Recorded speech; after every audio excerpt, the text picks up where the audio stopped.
তুমি একটু দেখে নাও, তুমি এরপর তোমাকে আসছি। আজকের ক্লাসে আমরা প্রথম সেমিস্টারের একটি অন্যতম টপিকস শিক্ষা, প্রথম ইউনিট আমাদের আছে। সেই শিক্ষা থেকে একটা প্রশ্ন আমাদের আসে পরীক্ষায়, কিংবা আমাদের জানার জন্য আজকে আমাদের তৈরি করতে হবে। প্রশ্নটা হলো এই: সংকীর্ণ অর্থে শিক্ষা এবং ব্যাপক অর্থে শিক্ষা বলতে আমরা কি বুঝি? 1 নম্বর প্রশ্ন। এই প্রশ্নের সাথে যে প্রশ্নটা জড়িত থাকে সেই প্রশ্নটা হলো, শিক্ষা হলো একটি সামাজিক প্রক্রিয়া। আলোচনা করব। তো প্রথমে আমরা আলোচনা করব সংকীর্ণ অর্থে শিক্ষা কাকে বলে। আমরা জানি সংকীর্ণ অর্থে শিক্ষা হলো পুঁথি নির্ভর ও বিদ্যালয় কেন্দ্রিক। অর্থাৎ এখানে আমাদের শিক্ষা প্রণালী বা শিক্ষা প্রক্রিয়া একটা নির্দিষ্ট গণ্ডির মধ্যে আবদ্ধ থাকে। অর্থাৎ ছোট্ট ক্ষুদ্র পরিসরের মধ্যে আমরা যে শিক্ষাটা গ্রহণ করি সেটা হলো আমাদের সংকীর্ণ অর্থে শিক্ষা। এই যে আমরা এখন পাঠকেন্দ্রে বসে যে আলোচনা করছি, যে শিক্ষাটা আমরা গ্রহণ করছি, সেটি হলো আমাদের সংকীর্ণ অর্থে শিক্ষা। বোঝা গেল? অর্থাৎ সংকীর্ণ অর্থে শিক্ষা হলো পুঁথি নির্ভর, অর্থাৎ বইয়ের নির্ভর, পুস্তক নির্ভর এবং বিদ্যালয় বা পাঠ কেন্দ্রিক একটা নির্দিষ্ট গণ্ডির মধ্যে, নির্দিষ্ট পরিসীমার মধ্যে যে শিক্ষা সম্পন্ন হয় সেই শিক্ষাটাকে বলবো আমরা সংকীর্ণ অর্থে শিক্ষা। ঠিক এর বিপরীত হলো ব্যাপক অর্থে শিক্ষা কি? ব্যাপক অর্থে শিক্ষা বলতে আমরা বুঝি বা জানি কেবলমাত্র পুঁথি বা বিদ্যালয় কেন্দ্রিক শিক্ষা নয়, এই শিক্ষা জীবন কেন্দ্রিক। অর্থাৎ শিশুর জন্ম থেকে মৃত্যু পর্যন্ত আমরা যে শিক্ষা গ্রহণ করি সেটা হলো আমাদের ব্যাপক অর্থে শিক্ষা। এখানে শিক্ষার কোনো শেষ নেই। সেই কারণে ইংরেজিতে একটা কথা বলা হয়, এডুকেশন হ্যাজ নো এন্ড। ব্যাপক অর্থে শিক্ষা কবির ভাষায় যেমন বলতে হবে, আমাদের কি বলতে হবে? বিশ্বজোড়া পাঠশালা মোর, সবার আমি ছাত্র। অর্থাৎ সমগ্র বিশ্বটা হচ্ছে আমার পাঠকেন্দ্র। সমগ্র বিশ্ব থেকে আমাকে এই জীবনে, সারা জীবনে মৃত্যুর আগ পর্যন্ত জ্ঞান আহরণ করতে হবে, জ্ঞান সঞ্চয় করতে হবে, অভিজ্ঞতা নিতে হবে। এটাই হলো আমাদের ব্যাপক অর্থের শিক্ষা। বোঝা গেল? বনশ্রী, বোঝা গেছে? অন্য কিছু ভাবছো না তো? ঠিক আছে। এইবার আসবো আমরা, শিক্ষা হলো একটি সামাজিক প্রক্রিয়া। এটাই এবার আমরা আলোচনা করব। আমরা জানি, প্রথমে আমরা ভূমিকা লিখব। আমরা জানি শিক্ষার সাথে আমাদের এই সমাজ সংসারের সম্পর্ক অত্যন্ত গভীর। এখানে শিক্ষাকে বাদ দিয়ে যেমন সমাজকে আমরা কল্পনা করতে পারি না, ঠিক তেমনি ভাবে সমাজকে বাদ দিয়ে শিক্ষাকে আমরা মনে প্রাণে গ্রহণ করতে পারি না। আসলে এই শিক্ষা হলো একটা সামাজিক সংরক্ষণ ও একটি সামাজিক অগ্রগতি প্রক্রিয়া। কেন বলছি অগ্রগতি প্রক্রিয়া? কারণ আমরা প্রতিনিয়ত, আমাদের মন প্রতিনিয়ত, আমাদের সমাজ প্রতিনিয়ত পরিবর্তনশীল, বহমান, ঠিক নদী বা সমুদ্রের মতো। এই যে সকালবেলা আকাশটা ভালো ছিল ছিল তো, আবার হঠাৎ করে বৃষ্টি নেমে আসলো, তাহলে পরিবর্তন হচ্ছে তো। প্রতিনিয়ত সমাজ যেমন, আমাদের পরিবেশ যেমন পরিবর্তন হচ্ছে, ঠিক তেমনি আমরা পরিবর্তন হচ্ছি। ঠিক এখান থেকে 4 মাস আগে আমরা উচ্চ মাধ্যমিক পরীক্ষার রেজাল্ট নিয়ে ব্যস্ত ছিলাম, তাই না? কবে রেজাল্ট বেরোবে? রেজাল্টটা বেরিয়ে গেল, বেরিয়ে গিয়ে এইবার কলেজ নিয়ে আমাদের চিন্তা, মনের মধ্যে চিন্তা। তাহলে আমাদের মনটা পরিবর্তন হয়েছে না এক জায়গায় আছে? আমি যখন 4র্থ শ্রেণীতে পড়তাম, তখন আমার মনের মধ্যে যে মনোভাব ছিল, যে মানসিকতা ছিল আমার মধ্যে, আজকে বিএ প্রথম সেমিস্টারে আমরা যখন পড়ছি, অনার্সে যখন পড়ছি, অর্থাৎ মেজর সাবজেক্ট নিয়ে যখন পড়ছি, তখন সেই মনোভাবটা কি আছে আমাদের? পরিবর্তন হয়েছে। শুধু মনোভাব পরিবর্তন হয়নি, আমাদের এই কাঠামোর পরিবর্তন হয়েছে। আর এই পরিবর্তন আমাদের ঠিক মৃত্যুর আগ পর্যন্ত চলতে থাকবে। আর সেখানে আমরা এই প্রক্রিয়ার মধ্যে, এই যে গতিশীল প্রক্রিয়ার মধ্যে, শিক্ষার প্রক্রিয়ার মধ্যে যে বৈশিষ্ট্যগুলি আমরা দেখতে পাই, তার মধ্যে একটি অন্যতম হল সামাজিকীকরণ। 1 নম্বর বৈশিষ্ট্য বা 1 নম্বর প্রক্রিয়া হলো সামাজিকীকরণ। আমরা জানি এই বাস্তবিক পরিবেশের মধ্যে শিশু জন্মগ্রহণ করে বা জন্মায়। যে পরিবেশে শিশু, যে পরিবেশের মধ্যে শিশুর বৃদ্ধি এবং তার জীবন বিকাশ সম্পন্ন হয়, সমাজের বাইরে এই বৃদ্ধি বা বিকাশ ঘটা সম্ভব নয়। যা কিছু পরিবর্তন, যা কিছু বৃদ্ধি, যা কিছু বিকাশ আমাদের এই পরিবেশের মধ্যে, এই পরিবারের মধ্যে, এই বিশ্বের মধ্যে আমাদের হয়ে থাকে। আর এই পরিবর্তনগুলো হয় কিভাবে?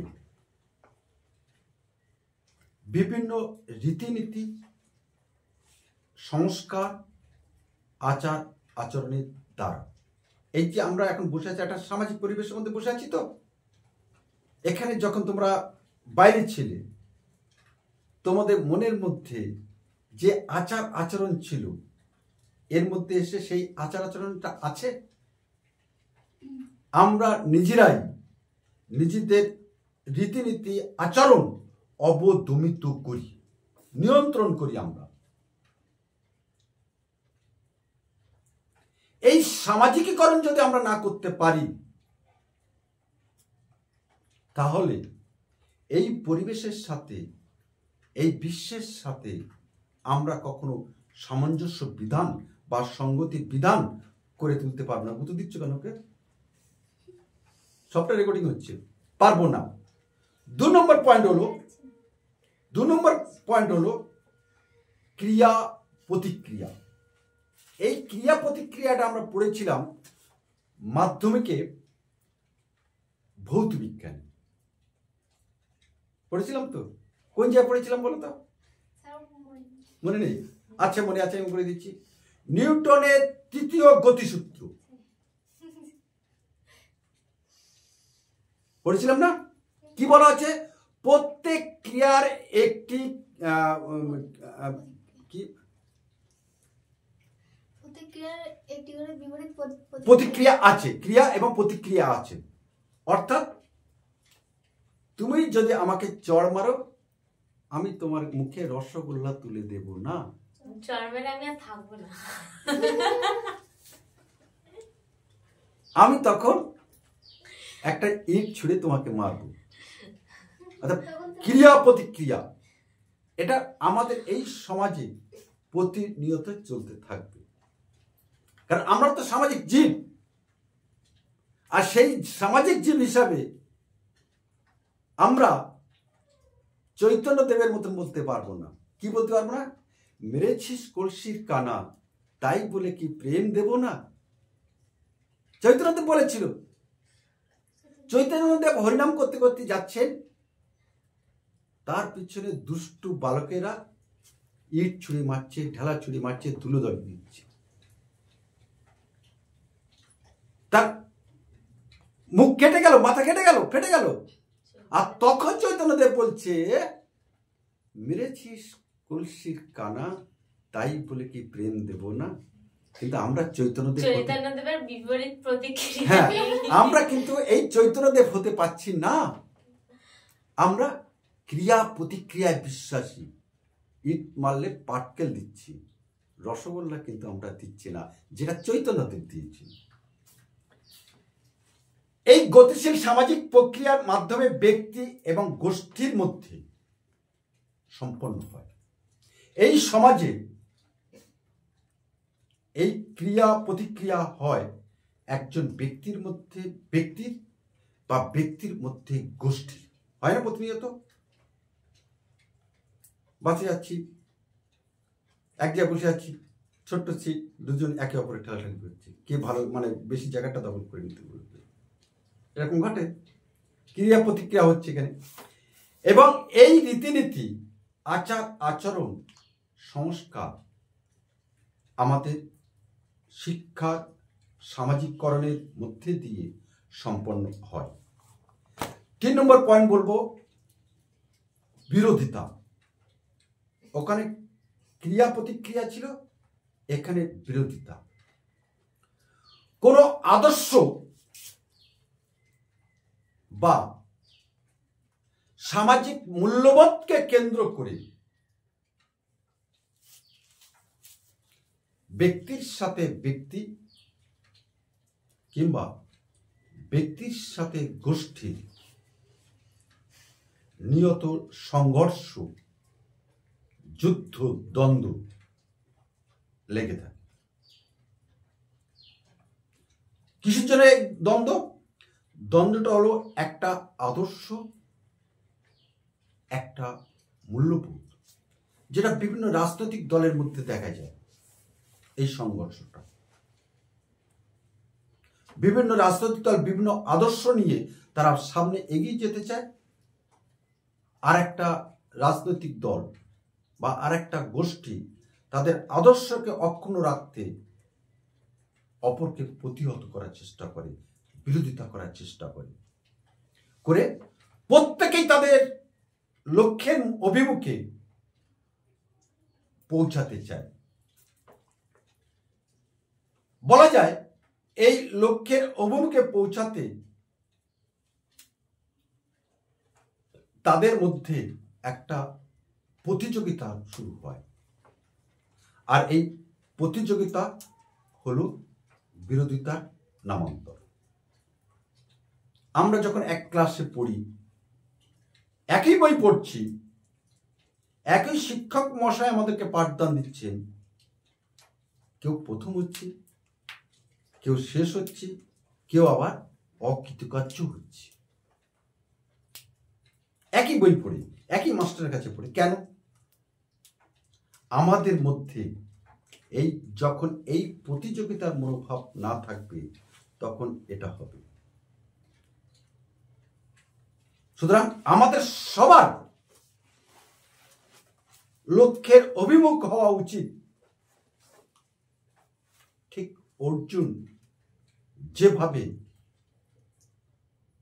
তার তীর নিক্ষেপ করেছিল, জানো গল্পটা অর্জুনের?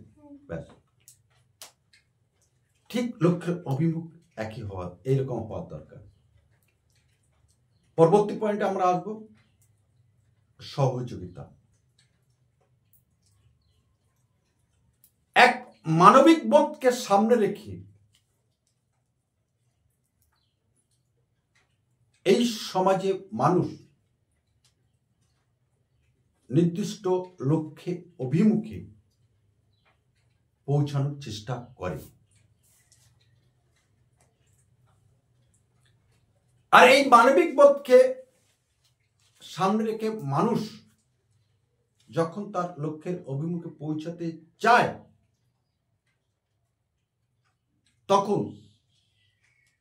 আমরা একে অপরকে সহযোগিতা করে থাকি। কেমন ভাবে করে থাকি? মানবিক মূল্যবোধ কেন বললাম? এই আমি আসতে গিয়ে রাস্তায় দেখলাম একজন বুভুক্ষ মানুষ পড়ে আছে, খিদেতে ছটফট করছে। আমি সেখানে দাঁড়িয়ে একটা দোকান থেকে কিছু কিনে তাকে কিছু খেতে দিলাম। এটা একটা মানবিক মূল্যবোধ। কিংবা রাস্তায় আসতে গিয়ে আমি দেখলাম একজন দুর্ঘটনায় মধ্যে পড়ে গেছে, তাকে হসপিটালে নিয়ে যাওয়ার জন্য কেউ নেই। আমি দাঁড়িয়ে সেখান থেকে একটা রিক্সা নিয়ে তাকে হসপিটালে পৌঁছে দিলাম। এটা হচ্ছে আমাদের মানবিক মূল্যবোধ।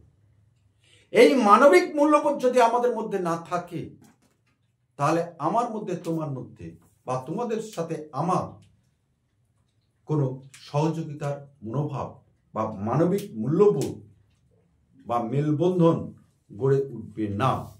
তাই সকলের মধ্যে প্রয়োজন একটা সহযোগিতার হাত বাড়িয়ে দেওয়া। সর্বশেষ যে পয়েন্ট আমরা আলোচনা করব, যেটা রিম্পা বলছিল, কৃষ্টিগত সমন্বয়ন, তাই তো? কৃষ্টিগত সমন্বয়ন আমাদের মধ্যে কিভাবে মেলবন্ধন গড়ে ওঠে একটা মানুষের সাথে আর একটা মানুষের সমন্বয় অর্থাৎ মিল গড়ে ওঠে। সামনে শারদীয়া পূজা আসছে, সেই পূজা এই শারদীয়া পূজা কেবলমাত্র হিন্দুদের নয়। এই দুর্গা প্রতিমা দেখতে যেমন হিন্দুরা আসে, তেমনি খ্রিস্টান, জৈন, বৌদ্ধ, মুসলিম সমস্ত সম্প্রদায়ের মানুষ আসে। এখানে একটা সংস্কৃতিগত একটা মানুষের সাথে আরেকটা মানুষের যে সমন্বয় ঘটে, যে মেলবন্ধন ঘটে, যে মিলন সুসম্পন্ন হয়, সেটাকে আমরা কৃষ্টিগত সমন্বয়ন বলছি। বুঝা গেল? ঠিক তেমনি ভাবে আমরা দেখেছি ঈদ উৎসব হচ্ছে, চাঁদের রুটি। মুসলমান আমার বন্ধুরা যারা আছে বা আমার ছাত্রছাত্রীরা যারা আছে তারা আমাকে নিমন্ত্রণ করে, আমি চলে যাই। এই তো অরন্ধন দিবস গুলো আমি বরুণ একটা পান্তাকে থেকে চলে গেছি, এখান থেকে 15 কিলোমিটার দূরে চলে গেছি আমি। কয়েক ছাত্রী আমাকে আমন্ত্রণ করেছে। তার যে সংস্কৃতি, রীতিনীতি, সেই রীতিনীতি সংস্কৃতির সাথে আমাকে সে জড়াতে চেয়েছিল যে আপনি আসুন। আমি গিয়েছিলাম। তাহলে পরিশেষে আমরা বলতে পারি শিক্ষার সামাজিক প্রক্রিয়ার মধ্য দিয়ে মানুষের সাথে গোষ্ঠীর, ব্যক্তির সাথে ব্যক্তি কিংবা ব্যক্তির সাথে গোষ্ঠীর একটা সুসম্পর্ক গড়ে ওঠে। আর এই সুসম্পর্ক তখনই গড়ে উঠবে যখন আমাদের মনের মধ্যে শিক্ষা থাকবে। শিক্ষা না থাকলে কখনো আপনকে পর, পরকে আপন আমরা করতে পারি না। কারণ আমাদের এই সমাজের মধ্যে যাবতীয় ক্রিয়া প্রতিক্রিয়া, আত্মীয়তার বন্ধন, সংস্কৃতিগত বন্ধন, পাশাপাশি বসবাস করা, সব কিছু এই সমাজের মধ্যে আমাদের আচরণের রীতিনীতির মধ্যে দিয়ে প্রতিফলিত হয় আমাদের এই সমাজে। সেই কারণে শিক্ষার সামাজিক গুরুত্ব অত্যন্ত গুরুত্বপূর্ণ একটা অধ্যায়। আর এই অধ্যায় সাথে আমাদেরকে প্রত্যেককে সামিল হতে হবে। বোঝা গেছে পিউ? বোঝা গেছে? বনশ্রী, রিম্পা, ঠিক আছে? ঠিক আছে, তাহলে এখানে শেষ।